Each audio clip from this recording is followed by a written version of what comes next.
Bismillahirrahmanirrahim. Assalamualaikum warahmatullahi wabarakatuh.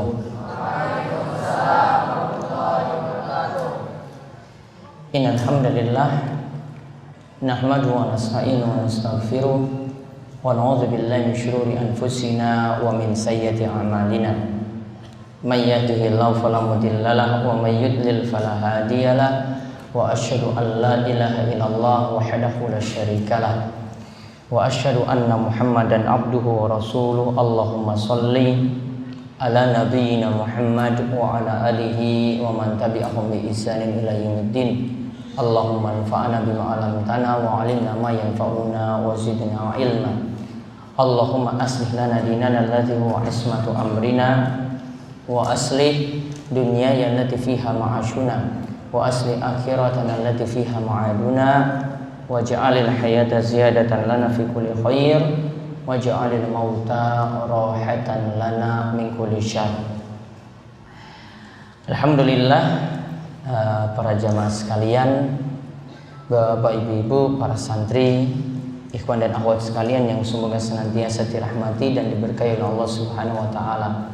Kita bersyukur atas nikmat dan karunia yang telah Allah anugerahkan kepada kita sekalian, sehingga di kesempatan pagi hari ini Allah Subhanahu wa taala memberikan kita taufik dan hidayah untuk berada dalam majelis yang mulia ini.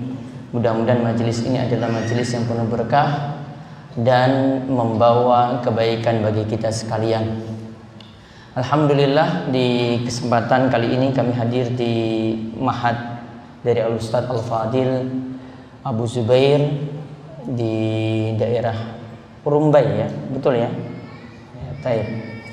Dan kita bersyukur pada Allah, majelis kita ini mudah-mudahan nanti berbuah ilmu yang bermanfaat dan juga berbuah nantinya amalan soleh, dan nantinya kita bisa terapkan apa-apa yang nanti kita gali dalam kesempatan kali ini. Dan kami di sini ya sebenarnya sangat sungkan sekali untuk mengisi di pondok Ustadz Al-Fadil Abu Zubair, ya, namun karena permintaan dari beliau dan rangkaian jadwal sampai besok, ya, makanya kami meluangkan waktu atau berusaha untuk menghadir di kesempatan kali ini. Adapun untuk kami sendiri ke Sumatera ini baru 2 kali, jadi daerah Sumatera nggak hafal, ya. Ini Riau, ya, dan sudah pisah dari Kepulauan Riau, sudah berpisah, ya. Itu aja saya baru tahu beberapa hari yang lalu, ya, karena pengetahuan tentang Sumatera jauh sekali dibandingkan dengan Jawa. Ada yang dari Jawa di sini? Santri ada? Ada yang dari Jawa? Atau orang tuanya Jawa ada? Oh, ada. Jawa mana? Jawa Tengahnya mana? Solo. Nah, itu Solonya putih-putih seperti itu. Kalau saya sendiri dari Ambon, dari Indonesia Timur, namun nyasarnya di Jawa karena sekolahnya di sana, terus nikah dengan orang Jawa. Kalau saya dulu sekolahnya di sini mungkin nikahnya dengan orang Pekanbaru, ya, namun saya sekolahnya di sana jadi nikahnya dengan orang Jawa, yaitu saya tinggal di Gunung Kidul dan punya pesantren khusus untuk masyarakat yang ada di sana.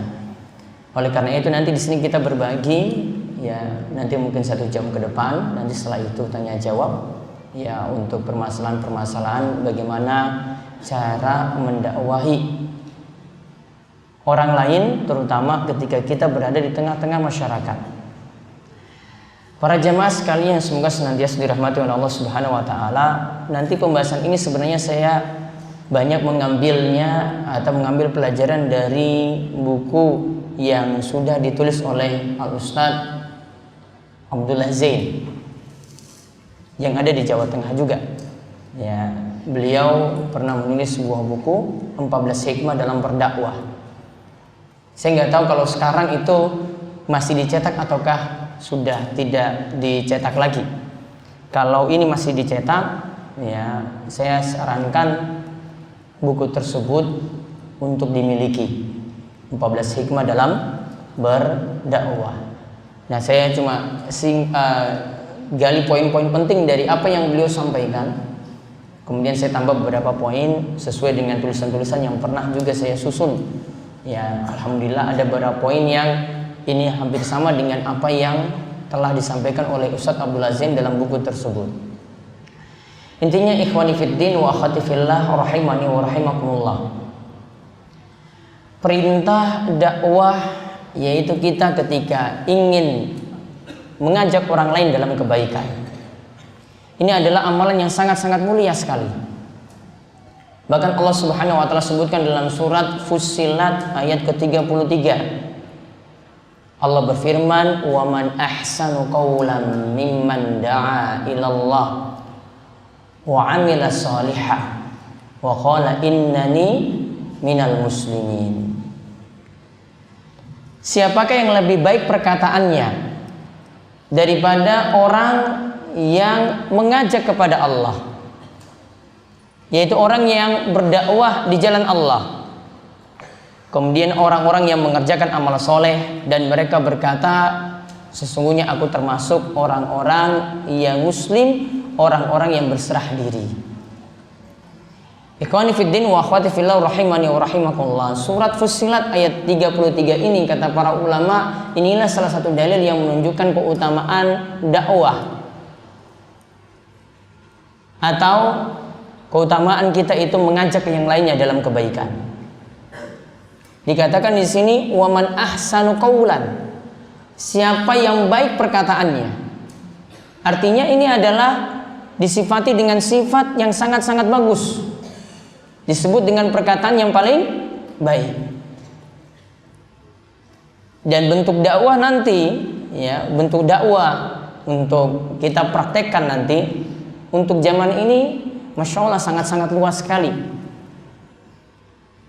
Kalau dulu, ya, bentuk dakwah yang ada kita bisa berikan dakwah itu lewat mimbar-mimbar seperti ini, lewat majelis-majelis ilmu seperti ini.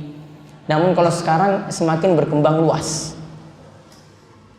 Saya yakin di antara antum sekalian itu ada yang punya akun media sosial. Ya. Saya yakin juga di sini walaupun santri mungkin ada yang mondok di sini, ini ada yang nyuri-nyuri waktu juga untuk bisa pakai Facebook dan yang lainnya. Betul nggak? Nah, santri jawabnya kompak sekali. Namun saya harapkan nanti ya waktunya nggak habis nanti di Facebook.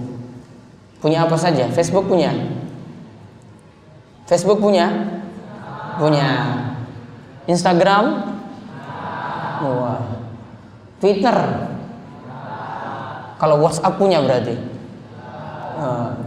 WhatsApp malah enggak? Oh berarti nggak punya HP. Terus main itu tadi di mana kalau begitu? Saya yakin punya media-media semacam itu juga. Sekarang bisa berkembang luas lewat media sosial semacam tadi. Namun nanti kita akan lihat nanti bagaimana cara kita menyampaikan dakwah, menyampaikan nasihat seperti apa. Nanti kita lihat dari pesan-pesan berikut dari kiat-kiat dalam berdakwah.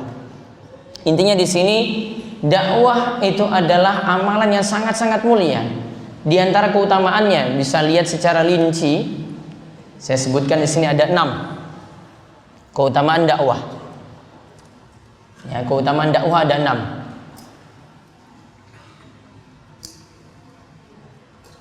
Sediakan buku untuk kuis ada.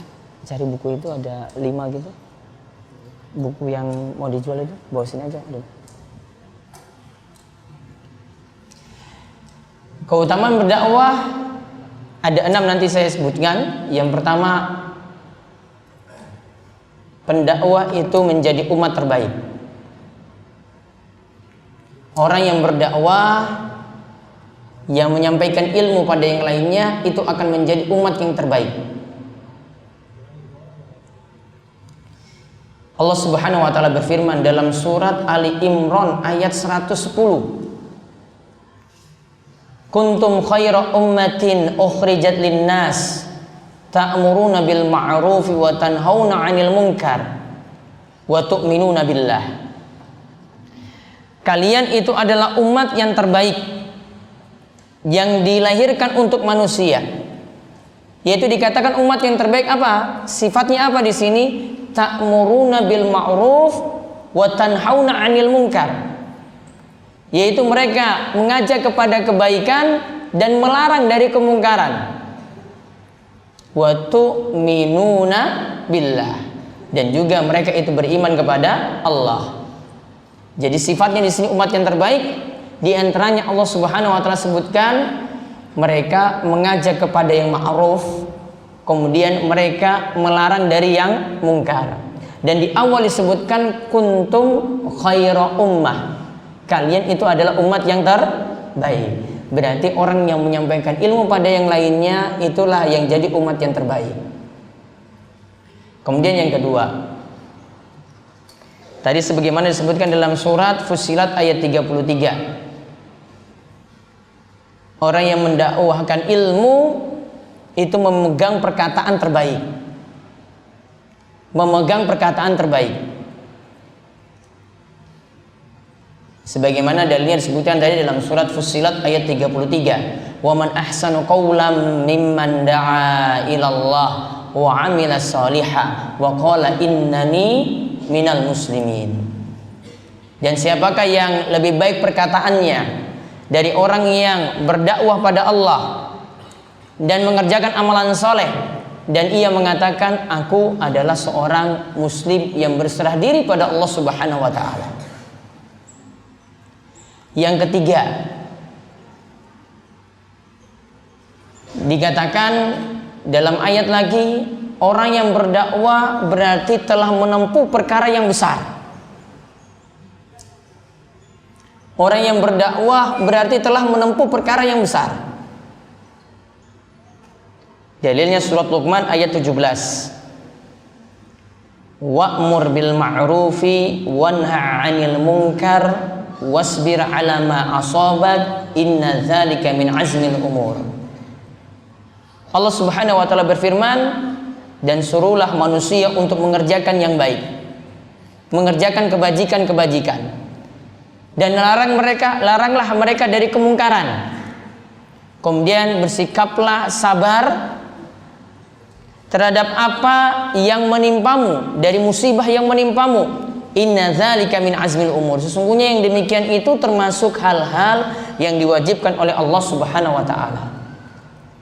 Maka dikatakan di sini dalam ayat ini, inna dzalika min azmil umur. Sesungguhnya ini adalah perkara yang besar, dan di awal disebutkan perintah untuk ngajak orang berbuat baik dan perintah untuk melarang dari suatu kemungkaran. Berarti orang yang mendakwahkan ilmu pada yang lainnya telah memegang perkara yang besar. Kemudian yang keempat,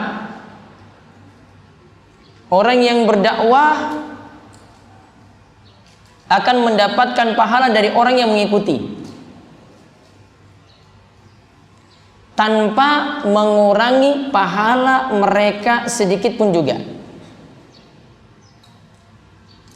Tanpa mengurangi pahala mereka sedikit pun juga.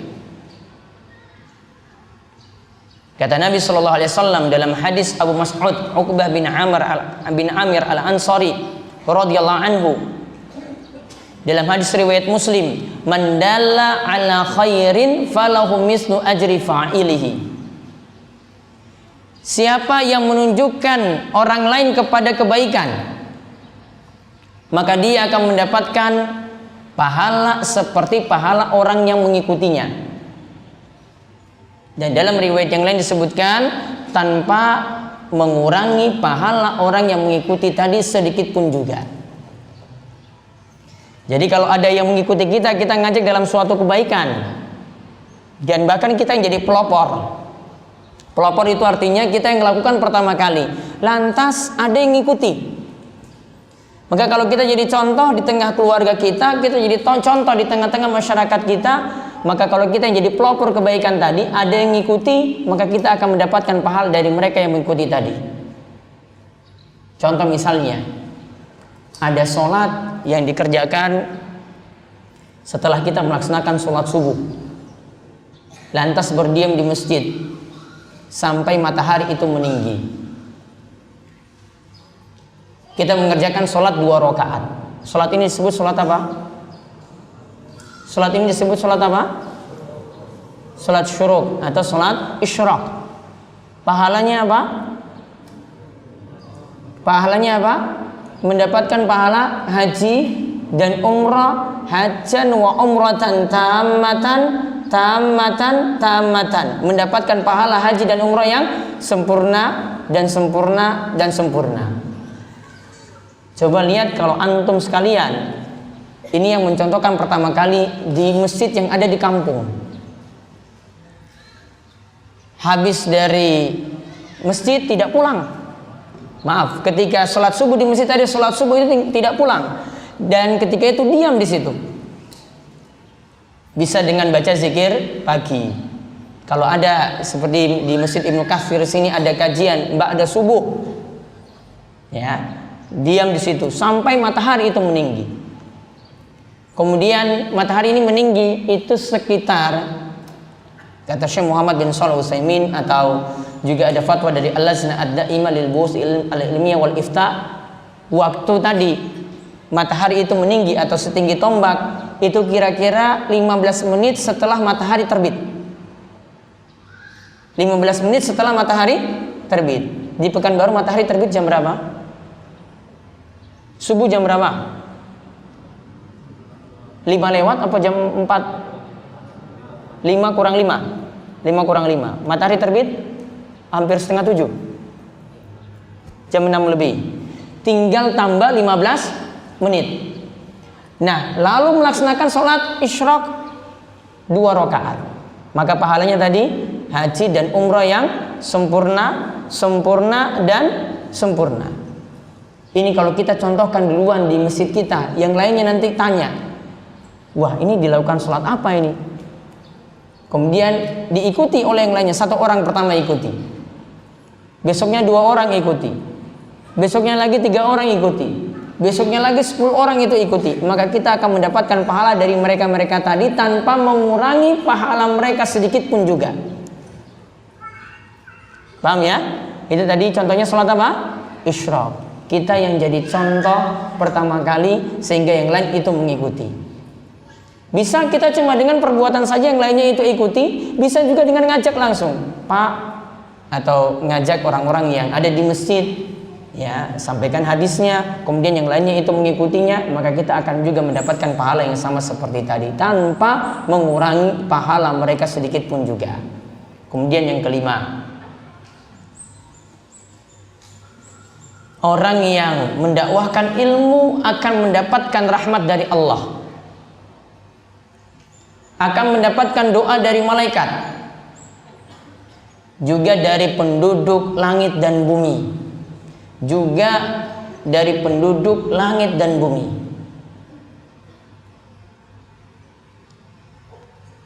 Dalam hadis dari Abu Umamah Al-Bahili radhiyallahu anhu, ia berkata bahwasanya Rasulullah sallallahu alaihi wasallam bersabda, "Innallaha wa malaikatahu wa ahlas samawati wal ardi hatta namla fi juhriha la yusalluna ala muallimin nasal khair." Kata Nabi SAW, sesungguhnya Allah dan juga malaikatnya dan juga penduduk langit dan juga penduduk bumi sampai pun semut. Padahal semut ini masuk makhluk-makhluk yang ada di muka bumi. Kenapa sampai Nabi SAW menyebutkan semut di sini? Karena semut itu aslinya tidak nampak. Namun di sini disebutkan karena nanti semut ini juga akan turut mendoakan. Tadi Allah itu akan memberikan kebaikan, malaikat juga akan mendoakan, kemudian penduduk langit itu akan mendoakan, penduduk bumi sampai pun semut, yaitu semut yang ada dalam lubangnya. La yusalluna ala muallimin nasil khaira, akan memberikan kebaikan, akan mendoakan kepada orang-orang yang memberikan kebaikan atau mengajarkan kebaikan kepada orang lain. Yaitu maksudnya tadi yang disebutkan itu akan mendoakan orang-orang yang mendakwahkan ilmunya pada orang lain. Jadi kita kalau dakwahkan orang, walaupun itu cuma dengan ilmu-ilmu yang sederhana saja yang kita tahu, kita ngajarkan adik di rumah, kita ngajarkan orang tua kita di rumah dengan cara yang santun, kita ngajarkan orang-orang yang ada di sekitar kita, mulai dari rumah terlebih dahulu, maka itu akan mendapatkan doa baik dari malaikat, dari penduduk langit, dari penduduk bumi, sampai pun tadi apa? Semut yang ada di dalam lubang. Kemudian yang keenam,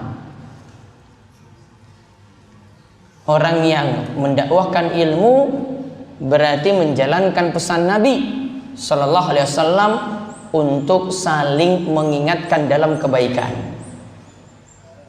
Berarti telah menjalankan pesan Nabi untuk saling mengingatkan kepada kebaikan. Karena Nabi Sallallahu Alaihi Wasallam itu mengatakan ad-dinu an-nasiha. Agama itu adalah nasihat. Kulna liman. Kami itu para sahabat bertanya pada Rasul, untuk siapa nasihat tadi?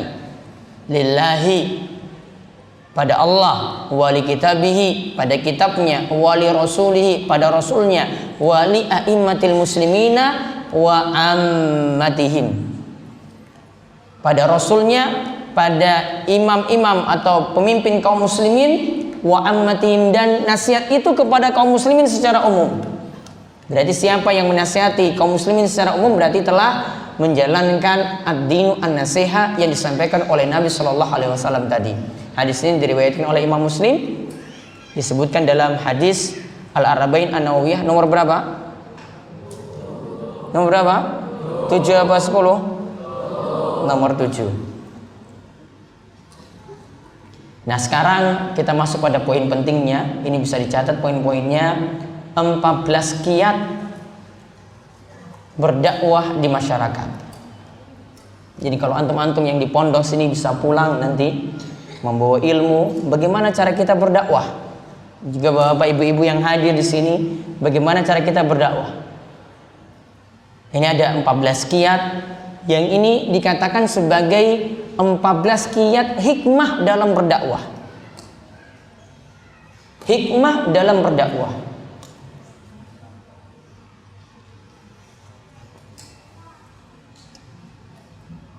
Karena kita diperintahkan oleh Allah Subhanahu wa taala dalam berdakwah itu harus dengan hikmah. Seperti yang disebutkan dalam surat An-Nahl ayat 125. Ud'u ila sabili rabbika bil hikmati wal mau'izatil hasanah wajadilhum billati hiya ahsan. Berdakwahlah kepada jalan Rabbmu bil hikmati, dengan cara yang hikmah dan dengan cara memberikan nasihat yang baik.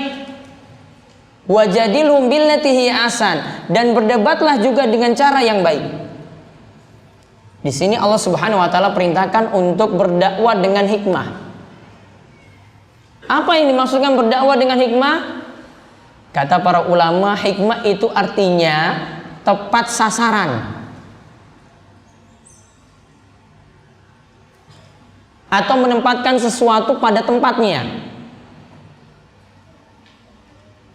Atau secara lebih lengkap kita katakan hikmah itu artinya tepat dalam perkataan, ngomongnya tepat, bicaranya tepat, tepat juga dalam perbuatan, amalannya juga tepat, prakteknya tepat, tepat juga dalam keyakinan, serta meletakkan sesuatu pada tempatnya yang sesuai. Dan kalau orang tidak memiliki sifat ini, hikmah dalam berdakwah ini, dakwahnya itu bisa ngawur. Dakwahnya itu bisa asal-asalan. Dakwahnya itu tidak tahu arah. Taulah dia punya senjata, ibaratnya dia punya senjata, senjata ini tidak bisa dia gunakan dengan tepat. Ya, dia sudah punya senjata. Ya, kalau orang yang berdakwah, ya dia punya senjata yaitu ilmu. Namun kalau dia tidak punya tahu cara untuk menggunakan senjata ini, ya maka dia tidak bisa menyampaikan sesuatu tadi dengan hikmah. Ilmu tadi tidak bisa disampaikan dengan hikmah. Makanya di sini butuh ilmu bagaimana kita bisa berdakwah dengan hikmah. Intinya hikmah dalam berdakwah itu kata para ulama, rukunnya itu ada 3. Ya, landasan pokoknya itu ada 3. Dan antum harus memiliki 3 ini semuanya. Yaitu yang pertama, ilmu. Jadi sebelum saya sebutkan poin-poinnya tadi yang lebih panjang lebar, ini harus dimiliki dulu ilmu terlebih dahulu. Jadi dakwah itu harus dengan ilmu. Tidak bisa kita itu berdakwah itu asal-asalan. Dakwah itu harus disampaikan dengan ilmu. Yang kedua, hilm. Hilm itu nanti pada prakteknya hilm, itu prakteknya itu mudah menahan marah dan mudah memaafkan orang. Alias ya kita katakan sabar, namun sabar ini masih tetap lebih luas daripada hilm tadi. Kemudian yang ketiga, anah. Anah, al-anah artinya tidak tergesa-gesa, tidak cepat-cepat, tidak ingin hasilnya terwujud segera. 3 ini harus ada. Ini yang tadi dikenal dengan apa? Rukun hikmah dalam berdakwah, dalam menyampaikan ilmu. Apa saja yang tadi pertama? Ilmu. Yang kedua, hilm. Hilm. Terus yang ketiga, al-anah. Al-anah tadi artinya apa? Tidak tergesa-gesa. Hilm artinya apa? Hah? Mudah nahan marah, mudah memaafkan, atau kita katakan dia itu sabar, namun sabar itu masih lebih daripada hilm. Nah, antum kalau mau berdakwah, yang pertama harus dengan ilmu terlebih dahulu. Berarti dasar-dasar ilmu itu dimiliki terlebih dahulu. Mulai dari mendalami akidah yang benar, kemudian mendalami Al-Quran dengan cara yang benar, atau bisa menghafalkan Al-Quran dengan cara yang baik. Kemudian sampai juga menghafalkan hadis-hadis yang dasar-dasar. Kemudian kuasai dalam masalah ibadah, dalam masalah fikih beribadah. Ya, kemudian masalah-masalah yang lainnya lagi yang penting-penting, yang apabila kita tinggalkan itu membuat kita meninggalkan kewajiban. Apabila kita tinggalkan akan membuat kita terjatuh pada yang haram. Maka ilmu ini harus kita miliki terlebih dahulu. Dikatakan oleh para ulama salaf, mereka katakan al-ilmu imamul amal wal amalu tabi'uhu. Ilmu itu imamnya amal, amalan itu yang ada di belakangnya. Yang ngikut itu adalah amalan di belakang. Ilmu itu jadi imam di depan. Jadi nggak boleh amalan dulu di depan, ilmunya di belakang, nggak boleh. Imam itu selalu berada di depan, berarti ilmu itu seperti imam, sedangkan amalan itu seperti makmumnya. Yang dikatakan oleh para ulama dahulu. Atau Imam Bukhari itu juga membawakan judul bab dalam kitab sahihnya, al-ilmu qablal qauli wal amal. Ilmu itu sebelum perkataan dan perbuatan. Berarti di antara bentuk perbuatan di sini adalah dakwah. Maka dakwah ini juga harus didasari dengan ilmu. Kemudian tadi yang kedua tadi hilm, mudah memaafkan orang, alias mudah memaklumi orang. Kadang ketika kita itu berdakwah, ada yang membuat kita itu marah karena mungkin dakwah kita itu belum bisa diterima. Maka hilm ini nanti akan mengatasinya. Juga yang ketiga, ya, yang harus dimiliki itu adalah al-anah, tidak tergesa-gesa. Intinya ada beberapa penerapan dari hikmah dalam berdakwah tadi. Di sini ada 14 poin. 14 poin hikmah dalam berdakwah di masyarakat. Sekarang yang pertama, kita dikatakan hikmah dalam berdakwah harus memiliki akhlak yang mulia.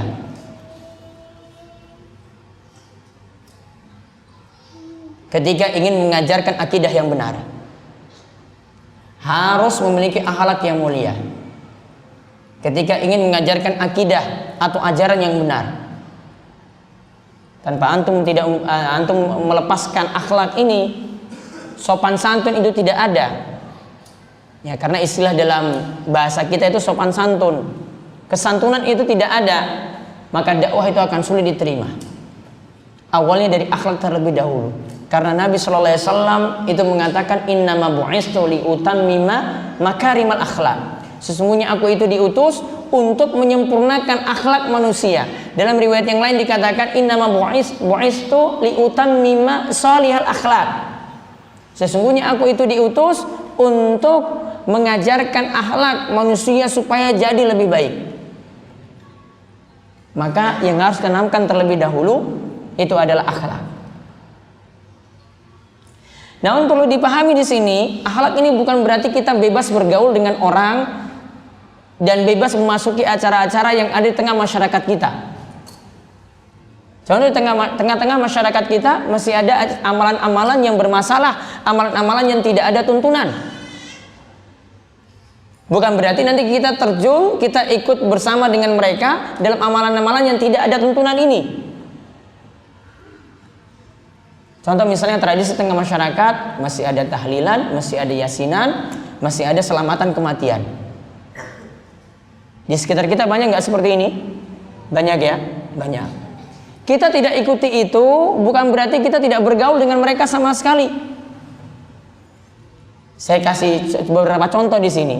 Bentuk bergaul dengan masyarakat yang ini bisa kita lakukan. Ada kerja bakti yang ada di lingkungan RT. Ada kerja bakti yang ada di lingkungan masyarakat satu padukuan atau satu desa atau satu kampung. Kalau kita tidak ikut yang ini, maka kita baiknya ikut yang orang-orang juga ngumpul seketika itu. Biar tidak hilang kita di tengah-tengah masyarakat. Jangan sampai anggapannya, saya tidak mau bergaul sama sekali dengan masyarakat yang ada. Masyarakat saya itu masih dalam keadaan jahiliyah. Kita gabung dalam hal yang tadi. Ini dalam hal yang sifatnya mubah. Gotong royong, kerja bakti, bersih-bersih lingkungan, itu mubah atau haram? Mubah. Boleh kita ikuti, tidak ada masalah. Maka diikuti saja gotong royong seperti itu, kerja bakti seperti itu, tidak ada masalah.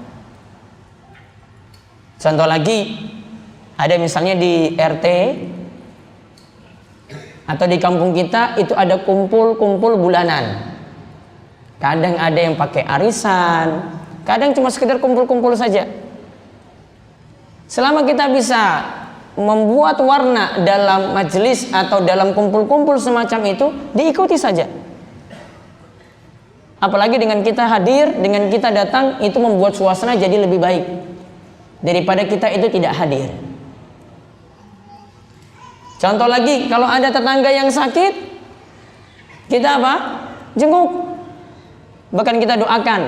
Ya, ketika kita menjenguk, ada ini tangga samping rumah yang sakit, atau mungkin tangga yang jauh namun masih satu lingkungan dengan kita.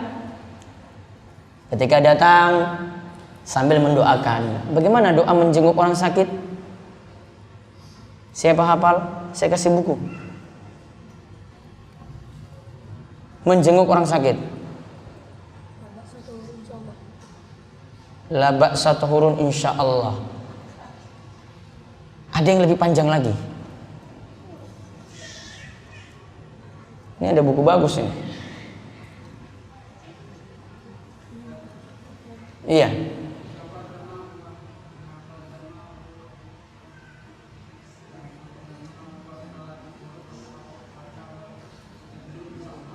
Itu doa buka puasa, Pak. Ada lagi.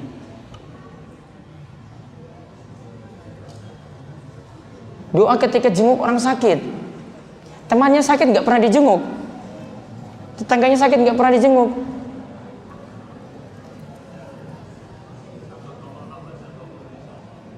Sama dengan tadi, saya butuh yang panjang.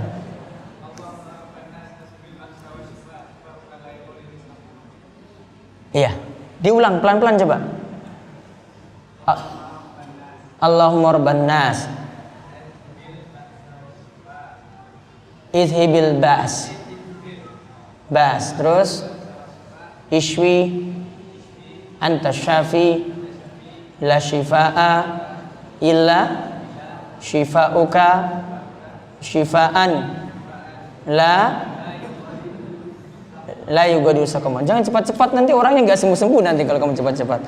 Fadl. Ya. Jenguk orang sakit tadi, doakan seperti itu.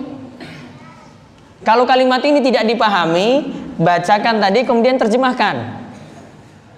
Ya Allah, Allahumma rabban nas, ya Allah engkaulah Rabb manusia yang menghilangkan segala macam penyakit. Engkaulah yang Maha Penyembuh ya Allah. Ishwi anta syafi, ya tidak ada penyembuh kecuali engkau ya Allah. La shifaa illa shifauka, tidak ada kesembuhan kecuali dari engkau.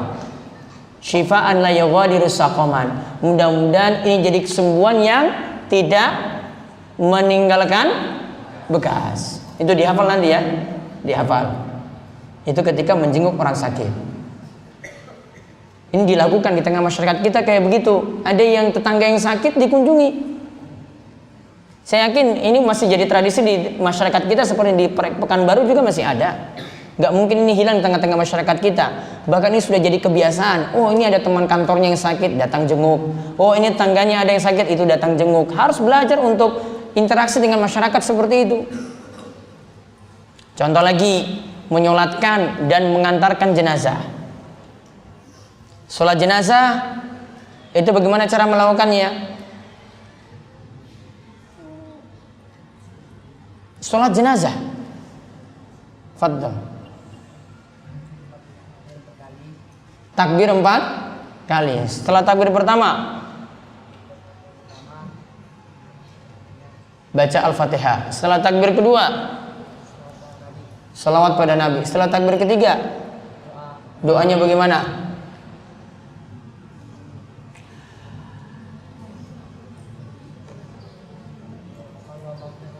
Allahumma ighfir lahu warhamhu wa'afihi wa'fu anhu wa akrim nuzulahu wa wasi' madkhalahu waqsilhu bil ma'i wal salji wal barad wa naqihi minal khotaya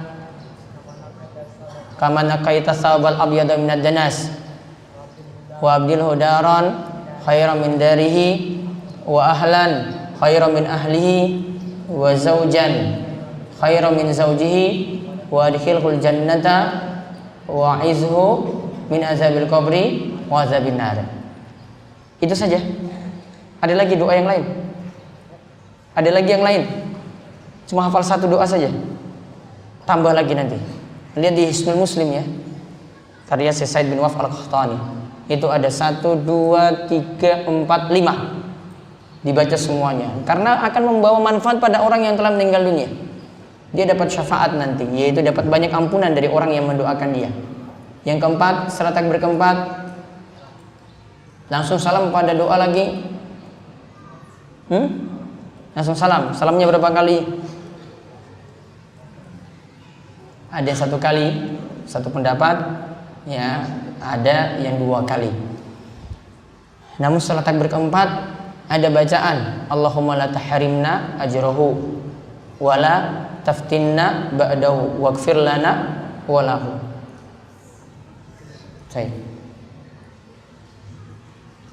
Menyolatkan dan mengantarkan jenazah. Kita nggak ikut dalam acara selamatan kematian tadi. Masa untuk yang sunnah-sunnah seperti ini kita tidak lakukan? Ajaran Nabi SAW seperti ini kita tidak lakukan. Menyolatkan tidak, ngantar ke kuburan juga tidak. Padahal ada tuntunan atau tidak seperti ini menyolatkan jenazah? Ada tuntunan atau tidak? Ada. Mengantarkan ke kuburan? Ada.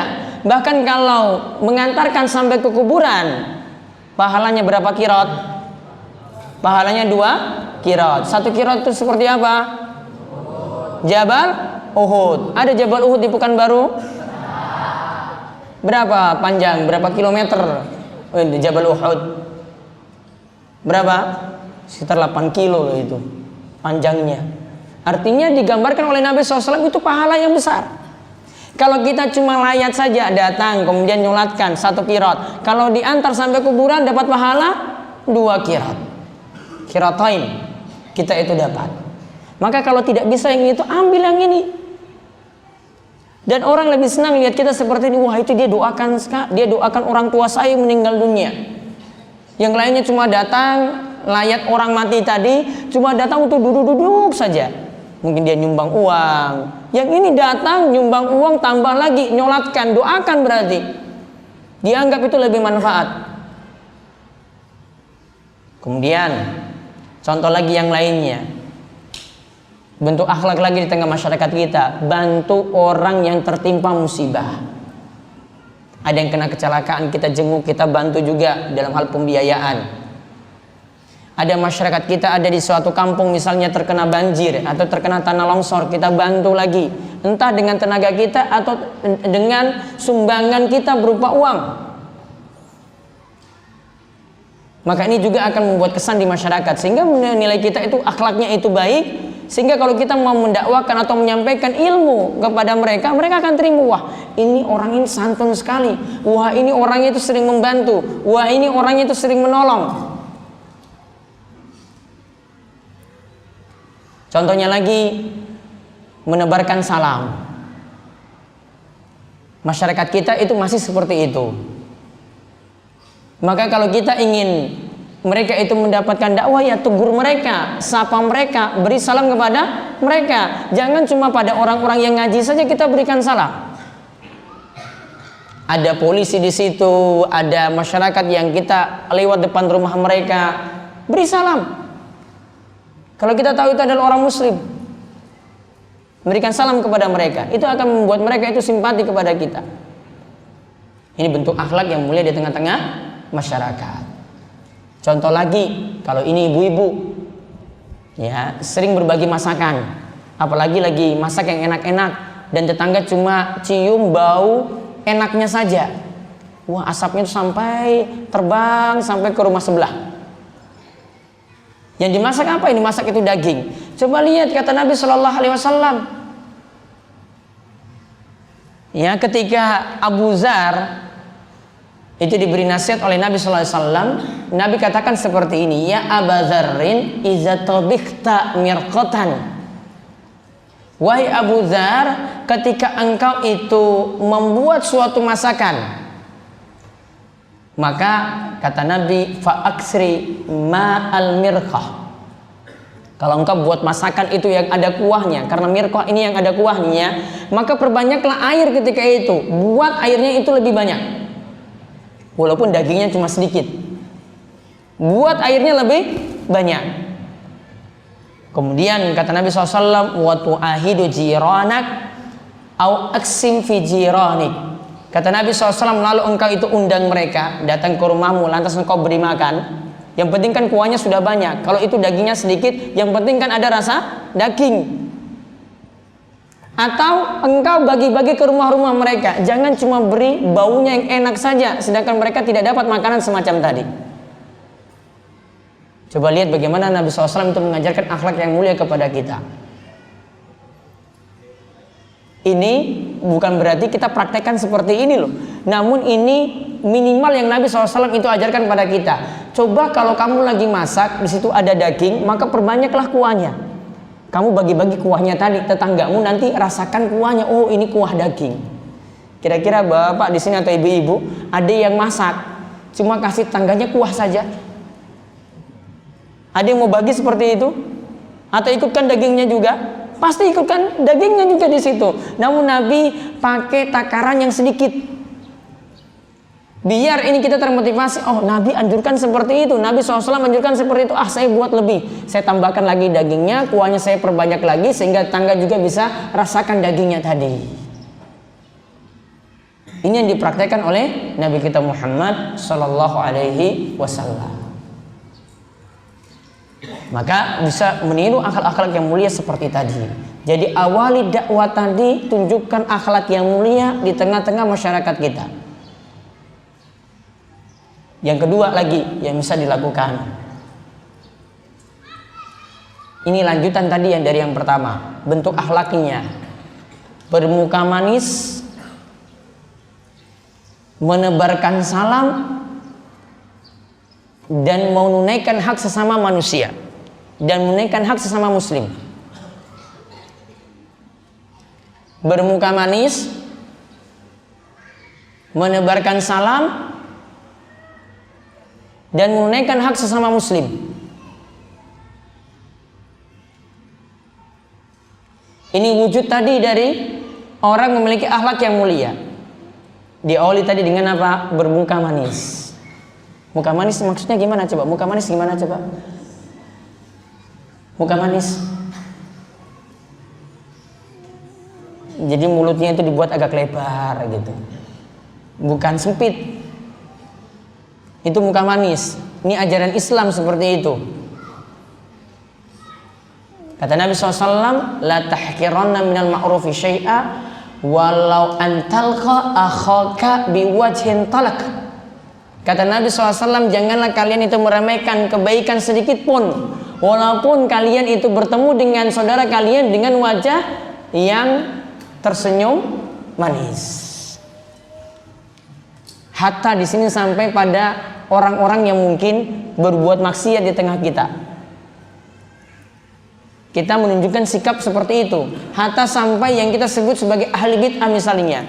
Kalau ini tidak sampai mengorbankan agama kita, boleh kita tetap bermuka manis kepada mereka. Karena ingat, Bapak Ibu-ibu para jamaah sekalian, ada dua istilah yang perlu dibedakan di sini. Ada istilah mudarah dan ada istilah mudahanah. Ada istilah mudarah dan ada istilah mudahanah. Kalau mudahana itu seperti dalam ayat surat Al-Qalam ayat 9, waddu law tudhinu fayudhinun. Maka mereka menginginkan supaya kamu bersikap lunak, lalu kalian ketika itu bersikap lunak. Bersikap lunak di sini yang dimaksudkan dengan mudahana, orang bersikap lunak sampai mengorbankan agama. Jadi dia bersikap santun, bermuka manis tadi sampai mengorbankan agama dia. Dan tidak mau mengingkari kemungkaran. Dan tidak mau mengingkari kemungkaran. Itu namanya mudahana. Artinya dia ridho dengan kemungkaran. Dia duduk dengan para pemabuk. Ya senang-senang aja di situ ngobrol. Tidak mau ingkarul mungkar sama sekali. Hatinya pun tidak ada ingkarul mungkar. Maka bentuk baik dia ini, bentuk lunak dia ini kepada orang yang berbuat maksiat seperti ini namanya mudahana. Namun bedakan dengan mudarah. Mudarah di sini adalah sikap orang yang dia cuma mengorbankan dunia untuk kepentingan agama. Dia mengorbankan dunia untuk kepentingan agama. Contoh, dia bersikap santun, tetap lemah lembut walaupun kepada ahli maksiat. Namun dia ingatkan maksiat tadi. Bukan dia biarkan. Datang ini pemabuk tadi, dia ingatkan, namun dia sampaikan dengan cara yang santun, yang membuat pemabuk tadi itu sadar. Ini namanya apa? Mudarah. Kalau mudahana tadi apa? Bersikap santun namun sampai mengorbankan apa? Agama. Kalau mudarah cuma mengorbankan dunia untuk kepentingan agama. Beda nggak di sini? Beda. Yang tercela mana? Mudahana atau mudarah? Mana yang tercela? Mudahana. Mudahana ini yang tidak boleh antum lakukan. Yang masih boleh itu mudarah tadi. Ada preman yang lewat, kita panggil, Assalamualaikum. Pak, mbok sekali-sekali itu datang ke masjid. Negur dia, ngajak dia untuk sholat. Boleh atau tidak? Boleh atau tidak? Boleh. Ini disebut mudarah apa mudahana? Mudarah. Kita santun kepada dia, namun kita ingin ngajak dia untuk jadi baik tanpa mengorbankan agama kita. Ini tidak ada pengorbanan agama sama sekali loh. Tetap kita kokoh. Tetap kita pegang ajaran kita, namun tetap bersikap santun pada orang lain. Maka ini dibedakan tadi. Kita bermuka manis, sapa orang, memenuhi hak-hak mereka. Ya, ini dengan tujuan tadi agar mendatangkan maslahat untuk agama kita.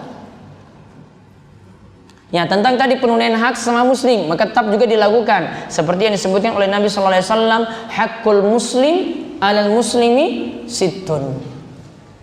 Hak muslim pada muslim yang lainnya itu ada 6. Siapa bisa sebutkan? Sebutkan 3 saja. Tadi sudah jawab belum, Pak? Belum. 1. Mengucapkan salam. 2. Menjawab yarhamukallah ketika ada yang bersin, mengucapkan alhamdulillah. 3. Menjenguk orang yang sakit. 3 lagi. Pak. Memenuhi undangan. 4. Terus 5.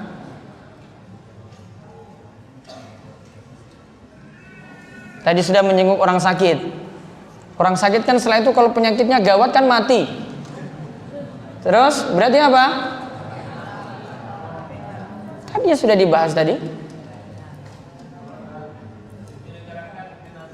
Nah, menyelenggarakan jenazahnya, menyolatkan sampai mengantarkan sampai kuburan. Satu lagi apa?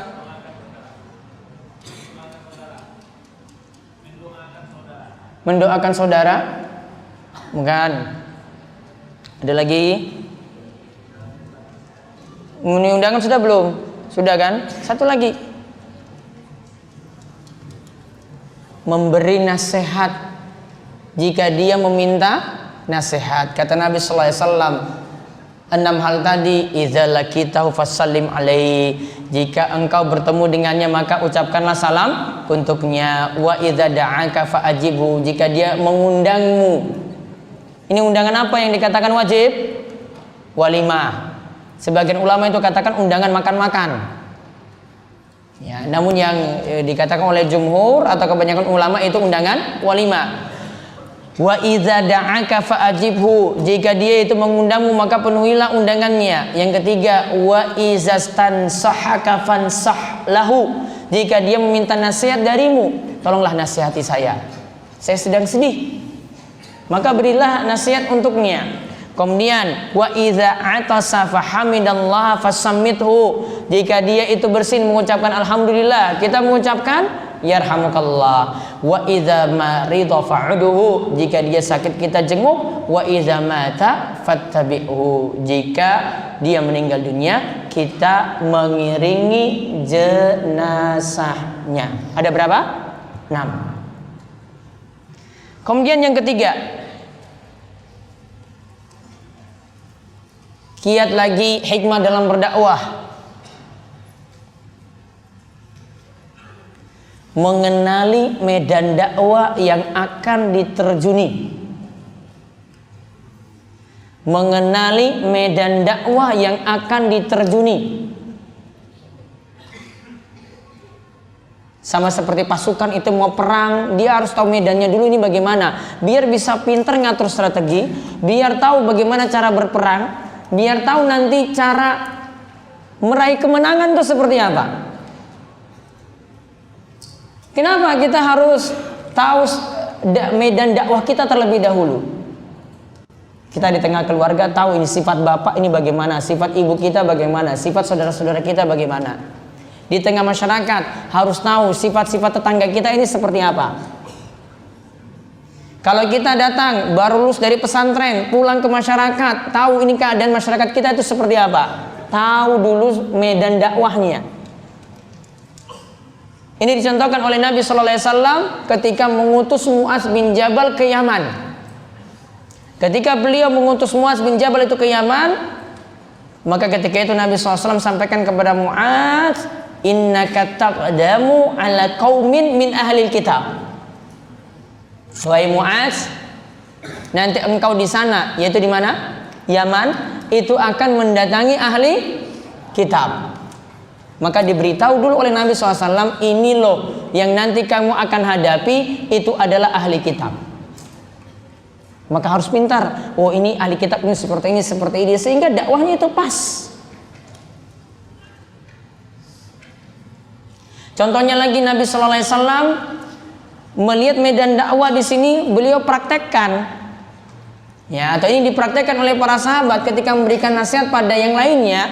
Mereka perhatikan juga, kalau bikin pengajian itu untuk orang awam tidak lama-lama. Makanya dikatakan oleh Abu Wa'il, Abdullah bin Mas'ud itu biasanya memberikan pengajian itu cuma hari Kamis saja. Kulla khamisin, cuma setiap hari Kamis. Setiap hari Kamis dia berikan nasihat. Setiap hari Kamis dia berikan nasihat. Ada sahabat yang katakan ada murid-muridnya yang katakan kepada Ibnu Mas'ud, kalau kamu kasih setiap hari pun kami itu sangat-sangat senang. Maka ketika itu Ibnu Mas'ud dikatakan, saya takut kalian itu jadi bosan dan cepat capek ketika dapat nasihat terus setiap hari. Maka cuma dikasih apa? Setiap hari Kamis. Di sini ada pelajaran dari Ibnu Mas'ud ini loh. Perhatikan orang-orang di sini. Ada yang nggak bisa ngaji setiap hari. Contoh masyarakat awam kita nggak mungkin ngajak mereka tuh setiap hari ngaji terus, nggak. Mungkin kita buat setiap malam Jumat. Mungkin kalau itu terlalu cepat lagi 1 minggu sekali. Ada yang minta 1 bulan sekali. Kalau di Jawa lebih lama lagi, cuma beda 5 hari dengan 1 bulan. Itu diistilahkan dengan selapan. Maka ada dikenal dengan Jumat Pon, Jumat Legi. Berarti setiap Jumat Pon nanti kita ketemu lagi. Mereka nggak hafal tanggal, namun cuma ingat, oh besok Jumat Pon, hari pasarannya. Maka nanti ngajinya setiap Jumat Pon. Kalau di sini ada nggak kalender kayak begitu? Nggak pakai ya? Nggak pakai. Cuma Jumat pekan keberapa kan? Jumat pekan ketiga. Setiap Jumat pekan ketiga kita ketemu terus. Nah, kadang disesuaikan lagi dengan kondisi masyarakat seperti tadi. Contoh lagi, kita harus tahu medan dakwah itu seperti apa. Ini saya contohkan yang dikatakan oleh Ustadz Abdullah Zain tadi dalam bukunya. Beliau katakan mesti ngatur kata baik-baik ketika menyampaikan sesuatu. Contoh, sebagian masyarakat kita begitu fobi dengan istilah bid'ah. Kalau disampaikan bid'ah dari awal, itu sudah mau lari. Wah, ini jangan-jangan dia mau menyesatkan kita, ini dia mau kafirkan kita. Wah, ini jangan-jangan yang dakwah ini Wahabi. Betul nggak seperti itu? Anggapannya seperti itu. Maka kalimat bid'ah ini bisa diganti. Diganti apa kira-kira? Diganti apa kira-kira? Diganti apa kira-kira? Amalan ini tidak ada tuntunan. Amalan ini tidak ada dalilnya. Kalau kita sampaikan seperti ini tidak jadi perdebatan yang panjang. Debatnya nggak lama. Oh, amalan ini tidak ada tuntunan. Oh, amalan ini tidak ada dalilnya, selesai. Namun coba kalau ada yang sampaikan bid'ah, ya, ada sebagian masyarakat yang protes. Oh Ustadz, saya itu dapat pelajaran kemarin bid'ah itu ada 2 macam. Bid'ah apa? Hasanah dan bid'ah sayyi'ah. Itu masih bid'ah yang baik. Didebatkan lagi kan. Namun kalau kita masuk to the point tadi, itu amalan tidak ada tuntunannya. Saya tidak mengetahui perkataan ulama tentang hal itu. Saya tidak tahu dalilnya sama sekali. Mungkin ya yang lainnya tahu, namun yang tepat ini tidak ada dalilnya. Tidak ada tuntunannya. Orang akan enak untuk mendengar istilah semacam ini. Jadi nanti antum itu bicara bagaimana? Sampaikan nasihat itu dengan santun. Butuh pemilihan kata, pemilihan kosakata sehingga yang lainnya itu enak untuk mendengar nasihat tadi. Kira-kira kalau disampaikan kayak begini enak nggak? Iya kan? Daripada langsung dengan istilah bid'ah tadi. Walaupun kita sudah sepakat bahwasanya untuk bid'ah kita anggap itu adalah semuanya itu sesat dan semuanya tidak baik. Namun perlu disampaikan dengan cara yang santun, dengan kalimat-kalimat yang santun. Kemudian yang keempat, berdakwah mulai dengan dakwah tauhid. Berdakwah dimulai dengan dakwah tauhid. Kenapa harus mulai dengan tauhid terlebih dahulu? Saya bisa jawab. Kenapa dimulai dengan tauhid terlebih dahulu? Ada dalilnya? Kalau tahu dalilnya langsung sebutkan dalilnya, selesai. Dalilnya sudah cukup.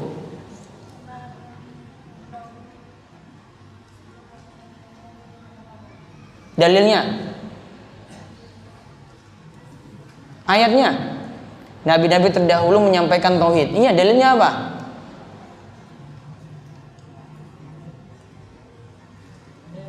Dalilnya.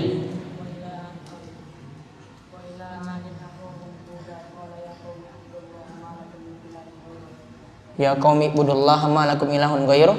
Terus? Tadi kepada kaum Hud, terus kepada kaum Madian, semua sama menyampaikan dakwah tauhid. Masya Allah. Allah ibarik fiik. Ada dalil yang lain?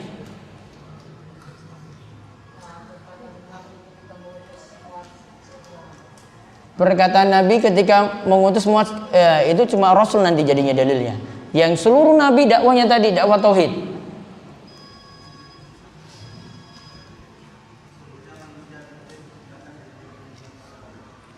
Itu dalil umum. Dakwahnya dakwah tauhid setiap Nabi.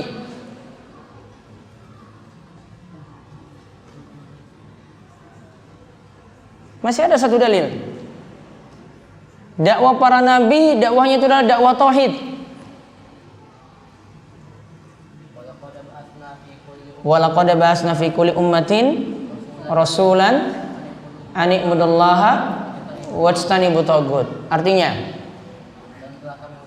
dan telah kami utus pada seluruh umat seorang rasul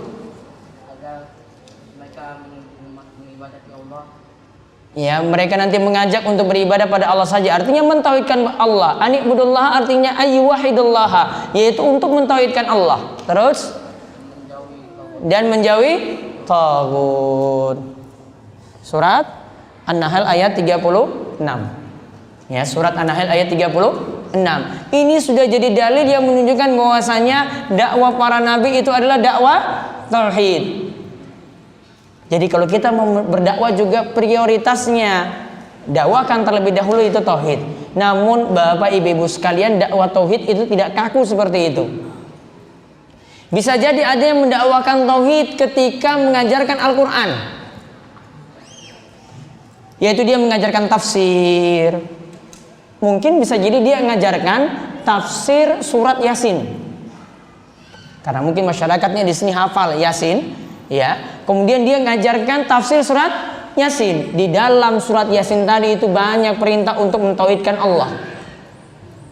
Banyak diingatkan juga tentang beranggapan sial dengan Rasul.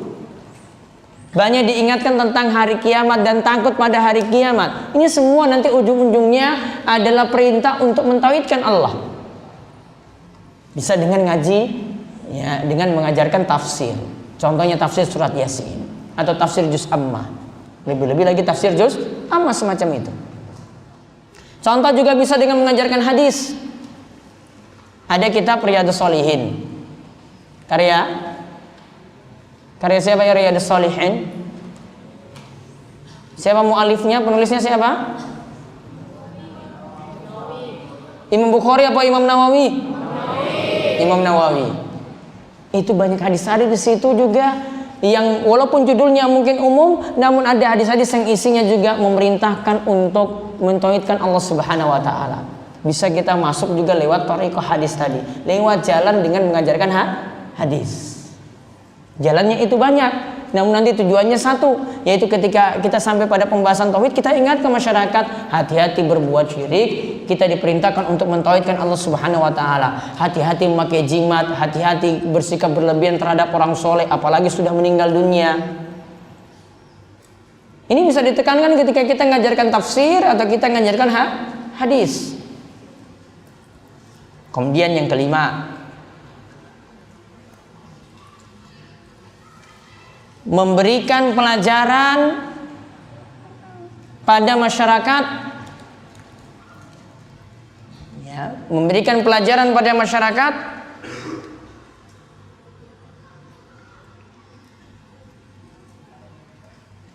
dengan pemahaman yang sudah mereka miliki terlebih dahulu.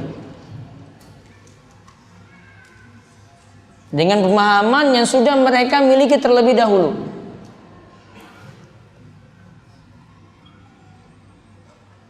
Contoh, tengah masyarakat kita pemahamannya itu mazhab Syafi'i.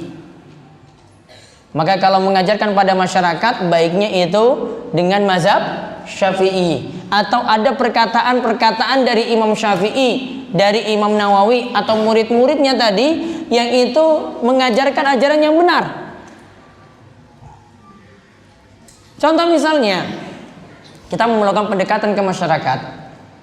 Masyarakat itu fikihnya fikih Syafi'i.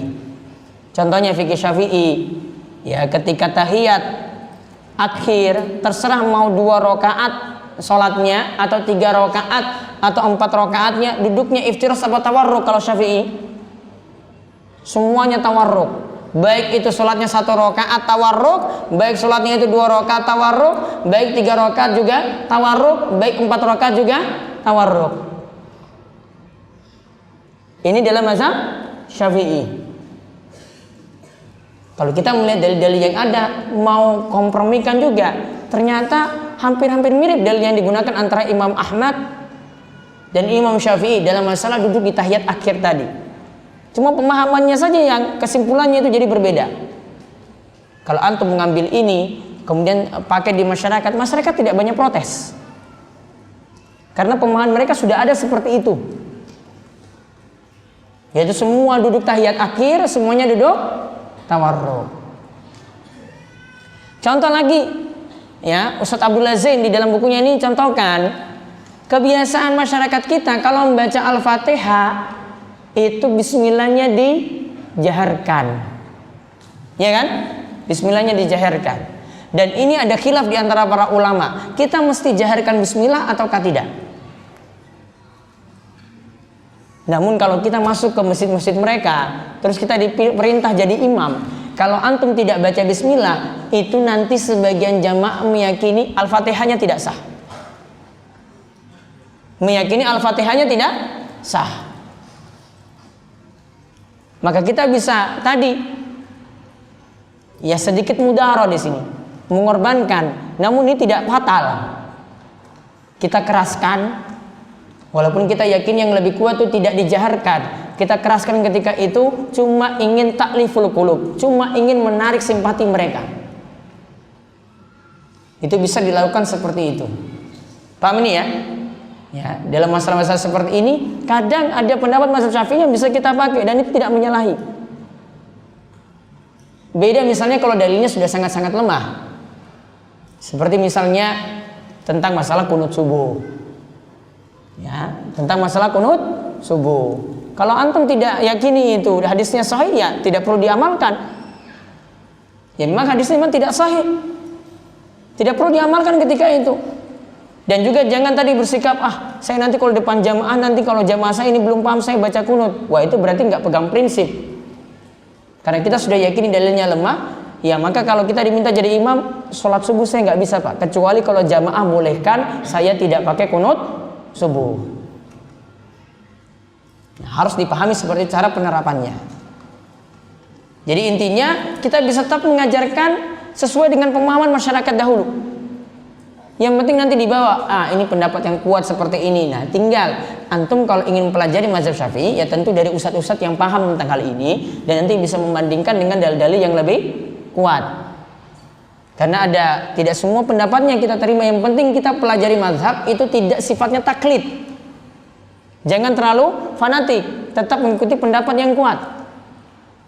Namun kalau dalam masalah hal-hal yang kita masih bisa kompromikan, masih bisa memilih pendapat dalam mazhab Syafi'i, lebih bagus memilih pendapat dalam mazhab Syafi'i sehingga tidak terlalu beda jauh dengan kebiasaan yang ada di masyarakat. Kemudian yang keenam, berdakwah dengan lemah lembut. Yang keenam, berdakwah dengan lemah lembut.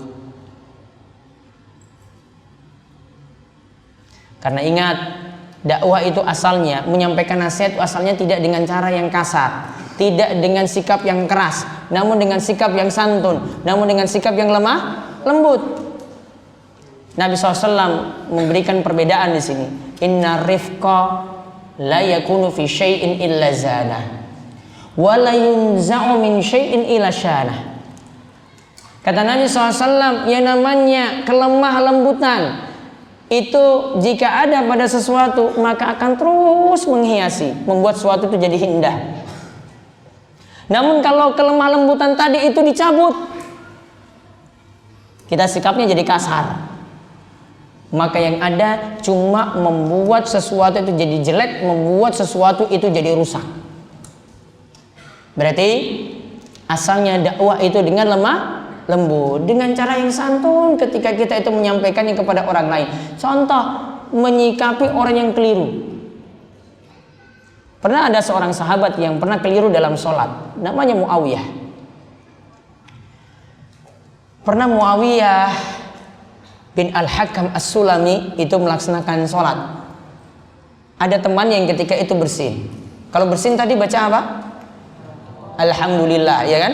Orang yang bersin baca Alhamdulillah. Muawiyah dengar. Muawiyah ketika itu jawab yarhamukallah saat sholat. Temannya bersinnya di samping, ya, dia baca Alhamdulillah, kemudian Muawiyah ketika itu jawab yarhamukallah. Kira-kira benar nggak seperti ini? Benar atau tidak? Sahabat-sahabat ketika itu semua arah pandangannya kepada Muawiyah. Muawiyah tambah ini lagi, ngapain kalian lihat-lihat saya? Lagi sholat loh ini, lagi sholat. Ngapain kalian lihat saya? Setelah itu sahabat-sahabat yang lainnya cuma menepuk pahanya. Tanda Muawiyah kamu diam, cuma tanda. Mereka tidak mau ngomong juga, tidak mau berbicara, cuma memberikan syarat menepuk pahanya. Kemudian ketika itu selesai sholat, Muawiyah dipanggil oleh Nabi Shallallahu Alaihi Wasallam. Dan ketika itu Nabi Shallallahu Alaihi Wasallam itu tidak menghardiknya, tidak memarahinya, tidak mencelanya, tidak mencaci makinya, sampai-sampai Muawiyah mengatakan seperti ini, ma ra'aitu mu'aliman qablahu wala ba'dahu ahsana ta'liman minhu. Saya tidak pernah melihat orang yang mengajarkan, memberikan nasihat dengan cara yang baik sebelumnya atau sesudahnya selain pada Nabi Shallallahu Alaihi Wasallam. Berarti dia nilai Nabi SAW itu nasihatnya bagus sekali.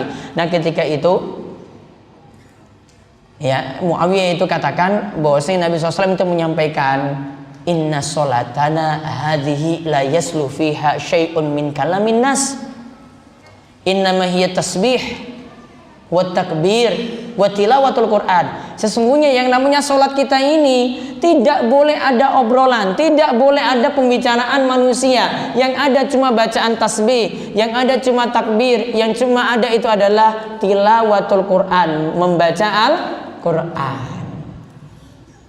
Marah nggak Rasul pada Muawiyah? Nggak marah sebelumnya. Cuma Nabi SAW meluruskannya dengan baik, nasihati seperti itu. Nabi tidak marah-marah dia, kamu ini apa nggak tahu kalau sholat itu nggak boleh ngobrol. Nggak tambah lagi dengan kalimat-kalimat kasar misalnya, kamu ini bodoh sekali, masa nggak pahami.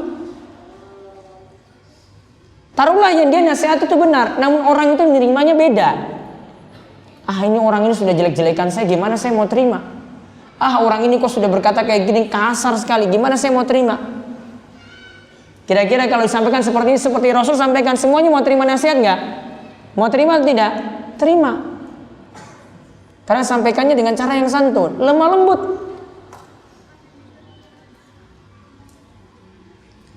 Kemudian kiat yang keberapa lagi?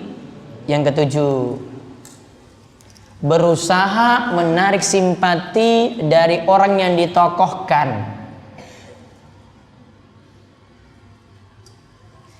atau orang yang memiliki kedudukan di masyarakat. Di tengah-tengah kita siapa yang punya kedudukan di masyarakat? Pak RT masuk nggak? Masuk. Ada istilah Pak Lurah juga ya? Pak Lurah masuk atau tidak? Masuk. Pak Camat? Masuk. Takmir masjid? Masuk. Itu biasanya bahkan di sebagian tempat itu memilih, bukan diangkat diri sendiri, namun dipilih oleh masyarakat. Jadi dia dianggap orang yang punya ketokohan di tengah-tengah masyarakat. Gimana mau menarik simpati tadi? Kita bisa menarik simpati dengan memberikan hadiah. Bisa menarik simpati dengan memberikan hadiah. Tahadu tahabu. Kata Nabi SAW, salinglah kalian memberikan hadiah, maka kalian itu akan saling mencintai. Maka tokoh-tokoh penting ini kalau kita dekati dengan baik. Ada contoh, beri hadiah buku. Contoh lagi, kita berikan bapak itu sarung atau koko lah untuk dia pakai sehari-hari. Maka seperti ini juga akan membuat dia itu semakin tertarik pada dakwah. Kalau dinasihati juga semakin mudah. Maka bisa menarik simpatinya tadi dengan memberikan apa? Memberikan hadiah. Kalau kita mempraktekkan di orang-orang yang dekat kita, seperti orang-orang dalam rumah, ada saudara-saudara kita yang mungkin belum bisa menerima dakwah, belum bisa menerima nasihat, antum juga bisa mendakwahi mereka dengan baik. Caranya bagaimana? Caranya ada hadiah-hadiah yang sederhana sekali yang bisa diberikan. Apa yang kalau kita beri hadiah dan hadiah itu nggak mungkin kembali, nggak mungkin dikembalikan. Contohnya hadiah apa? Kalau dikasih dia nggak mungkin kembalikan. Sudah masuk soalnya. Contoh apa? Hadiah apa? Makanan. Kadang-kadang dikasih makanan, makanannya nggak mau, belum dimakan juga. Apa? Beli pulsa, kirim ke orang. Kalau sudah masuk pulsa, mau dikembalikan nggak? Jarang yang mau kembalikan seperti itu. Ya, iya kan? Iya. Paling cuma ditanya nanti, itu hadiah saya sudah masuk apa belum? Berapa? 100.000. Kira-kira diberi 100.000 mau kembalikan? Hadiah sederhana sekali loh seperti itu. Maka rendahnya memberi hadiah tadi ini juga untuk menarik simpati orang. Kemudian yang kedelapan, memperhatikan pendidikan pada anak-anak dan remaja. Memperhatikan pendidikan pada anak-anak dan remaja. Kenapa ini perlu diperhatikan, Bapak Ibu sekalian? Karena dari anak-anak ini adalah bibit. Dan ini aset yang sangat-sangat berharga. Juga bahkan orang tuanya itu bisa mendapatkan pengaruh dari anak. Makanya adanya pondok-pondok pesantren yang mendidik anak. Kadang yang masuk di dalam pesantren sini itu orang-orang awam. Awalnya orang tuanya belum ngaji, awalnya orang tuanya mungkin belum rajin sholat, namun anak-anaknya dididik dengan baik di sini. Pulang kemudian mengajarkan orang tuanya, Pak, nggak boleh merokok. Pak, itu sholat subuhnya ingat Pak, ini sudah waktu subuh. Anaknya yang ingatkan. Akhirnya ketika itu orang tua jadi sadar, lama-lama juga akhirnya ikut ngaji. Inilah yang jadi sebab kenapa Nabi SAW kadang beberapa nasihat itu beliau tujukan kepada anak-anak. Contoh Nabi SAW itu pernah menegur seorang bocah yang ketika itu makannya tidak beres. Nabi SAW mengatakan, ya gulam, samillah, wa kul biyaminik, wa kul mimma yalik. Wahai bocah, ya sebutlah nama Allah ketika makan. Makanlah dengan tangan kananmu dan makanlah yang dekat denganmu. Apa ini maksudkan makan dekat denganmu? Pernah makan berjamaah ya? Pernah? Nah, ini nampan yang besar. Ini sudah ada lauk di samping sini, lauk juga ada di sana. Ya, punya teman yang diambil. Ini tidak praktekkan hadis ini, karena hadis ini yang dimaksud makanlah yang ada di dekatmu. Ya, jadi yang punya kita habiskan dulu, bukan ambil punya orang. Ya, kadang kan ada yang seperti itu makan ya? Ada nggak? Ada. Ya, habiskan punya dia dulu, baru nanti kalau sudah habis baru minta dari yang lainnya. Nggak boleh ngambil jatah orang lain. Kemudian yang keberapa lagi? Yang ke-9. Sudah 9 ya? Nah, yang 9, menerapkan skala prioritas dalam mengingkari kemungkaran. Ada skala prioritas. Skala prioritas bagaimana? Kita ingkari yang lebih parah dulu, baru yang lainnya. Kita ingkari yang lebih parah dulu, baru yang lainnya. Itulah kenapa dulu ayat-ayat yang turun Di tengah-tengah Nabi SAW, kata Aisyah, diturunkan ayat-ayat mufassal, ayat-ayat yang pendek-pendek. Ya, ayat-ayat yang pendek-pendek terlebih dahulu. Tidak diturunkan langsung surat Al-Baqarah. Surat pertama yang pertama kali turun apa? Al-Alaq 1 sampai 5. Pendek atau tidak? Pendek. Surat kedua yang turun Al-Mudassir. Ya ayyuhal mudassir. Ayatnya pendek-pendek juga, juz 29, juz 30. Tidak diturunkan langsung surat Al-Baqarah. Maka kata Aisyah radhiyallahu anha, beliau katakan, ayat yang turun tengah-tengah kami terlebih dahulu menceritakan tentang surga, tentang neraka, tentang hari kiamat. Tidak diturunkan dari ini khamr itu dilarang, ini zina itu dilarang. Kata Aisyah, seandainya diturunkan langsung tentang khamr itu dilarang, seandainya diturunkan langsung tentang zina itu dilarang, maka kata beliau, tentu nanti khamr akan diminum selamanya karena imannya belum kuat. Tentu zina akan berlaku selamanya karena iman itu belum kuat. Makanya itu hikmahnya surat-surat itu turun dari yang mufassal terlebih dahulu, yang membicarakan surga, yang membicarakan neraka, yang membicarakan hari kiamat. Karena memang diberikan prioritas pembinaan iman terlebih dahulu, pembinaan akidah terlebih dahulu. Terus kalau mau penerapannya gimana? Kita butuh prioritas ketika mengingkari kemungkaran. Contoh misalnya, ini contoh sederhana sekali. Kadang kita tidak memandang orang. Ada yang baru ngaji atau ada yang sudah lama ngaji, pokoknya kita pingin dia itu jadi. Datang ke masjid sini, celananya itu masih isbal. Isbal artinya apa? Menjulur di bawah mata kaki. Saya pernah ketika itu dalam suatu majelis di Surabaya, ada bapak langsung datangi saya. Ini pas samping saya, ini saya lagi ngobrol dengan orang awam. Ngobrol terus langsung dia ngomong depan saya gini, Ustadz tolong nasihati dia lah, itu celananya itu belum beres. Saya cuma geleng-geleng saja nih, ya Allah, muka saya taruh di mana nih kayak begini.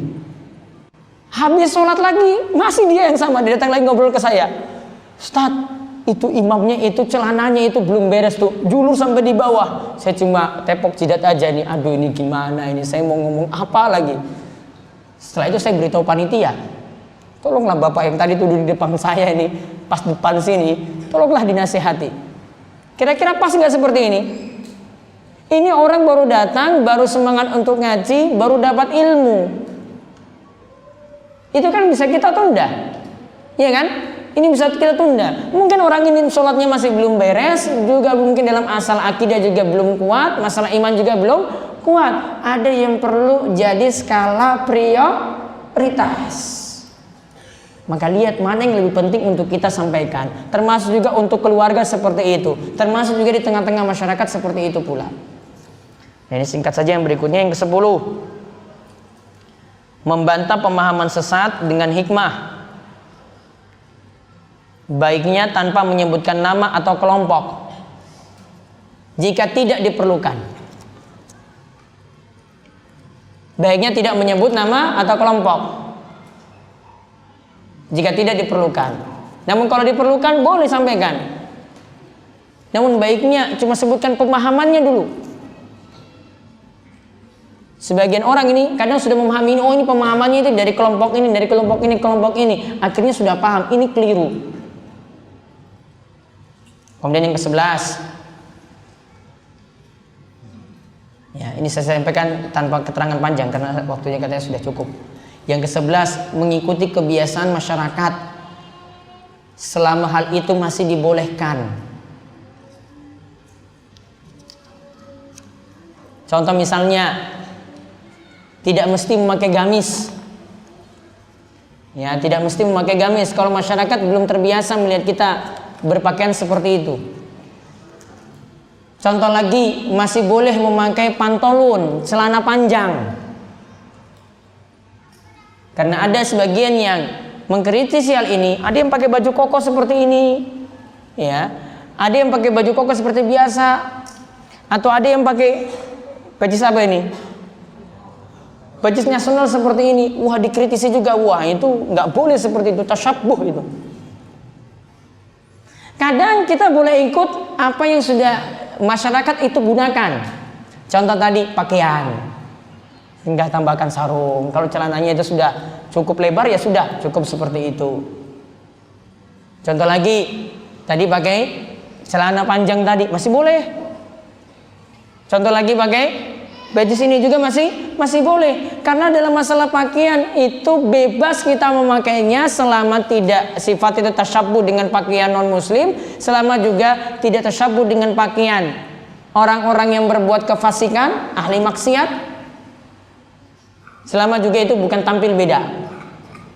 Namun kalau para wanita tetap pakaiannya seperti biasa. Ini untuk laki-laki. Kemudian yang ke-12,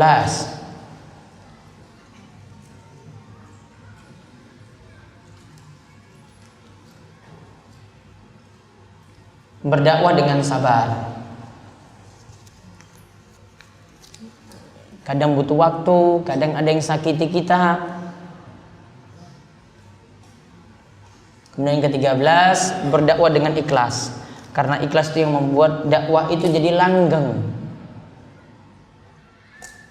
Dan juga akan membuat dakwah itu lebih diterima. Seperti yang dilakukan oleh para salaf dahulu. Yang ke-14, berdakwah dengan istiqomah. Berdakwah dengan istiqomah. Maka perlu itu ada dai yang masuk ke pedalaman-pedalaman, menetap di situ. Bukan datang nanti cuma beberapa bulan terus pergi lagi. Ada yang perlu tinggal di situ sehingga bisa membina masyarakat dengan baik. Kalau kita merasa bahwa di masyarakat kita ini belum baik, belum mendekati sunnah, belum mengikuti ajaran Nabi SAW, ya tugas kita tetap di situ, kemudian terus belajar dan belajar untuk menyampaikan nasihat dengan baik kepada orang lain. Wallahu a'lam bishawab. Itu tadi 14 kiat dalam berdakwah yang bisa kami sampaikan. Subhanakallahumma bihamdika asyhadu an la ilaha illa anta astaghfiruka wa atubu ilaik. Assalamualaikum warahmatullahi wabarakatuh.